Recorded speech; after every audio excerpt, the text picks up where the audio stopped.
The writing world is full of rules and taboos, and sometimes it's just too easy for us to take them literally. And I want to dig deep and talk about these rules and when we should follow them and when it's okay to break them. This week we're going to talk about the rule, never start your book with the weather.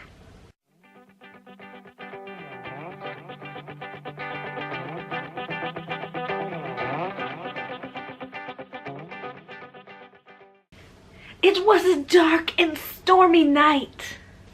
Hey guys, what's up? It's Shauna. This week I wanted to discuss the rule, never start your book with the weather. First, we're going to talk about why the rule is there. Then we will talk about when it might be okay to break it.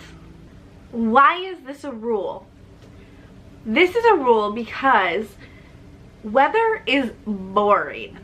If you are using it exclusively to set the atmosphere, then you're using it wrong. Listen, I'm a banker and I talk about the weather probably more than I talk about banking. Why do I do this? Because it's simple. It's an easy transition when we don't know what else to talk about. I can easily look out the window and see that it's raining, so I don't really care about this conversation. I know what they're gonna say.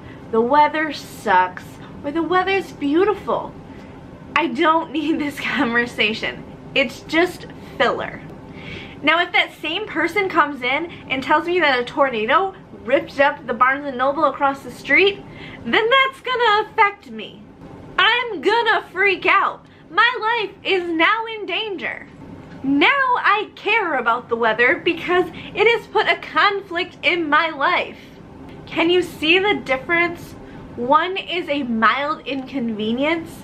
The other one has raised the stakes and has put conflict in my life. So I wanted to share an example of a book that starts with the weather that we could kind of dissect together and figure out why it worked. So I found The Sandcastle Empire by Kayla Olson, and it does start with a scene that involves the weather.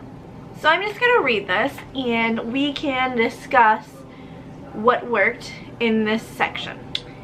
I won't miss these mornings. I won't miss the sand, the sea, the salt air, the splintered wood of the old worn boardwalk burrowing beneath my skin. I won't miss the sun, bright and blinding, a spotlight on me as I watch it and wait. I won't miss the silence. No, I won't miss these mornings at all. So what makes this a good opening if you're not supposed to start with the weather? One, it's interesting.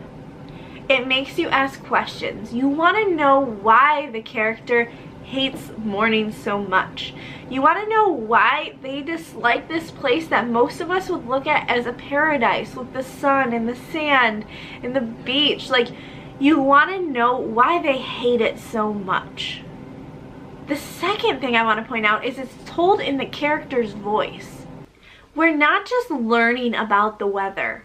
We're learning about the character and how they see it. Therefore, we're actually learning about the person. So if you do start with the weather, you're going to want to really bring your character's voice out and make it actually about the person. Make it reactive and make it interesting. So that's all I've got for you today. Thank you so much for stopping in. I post videos 2 to 3 times per week all about books and writing. So if that sounds good to you, I would love it if you would like, comment, and subscribe below. And we'll see you guys next time. Bye!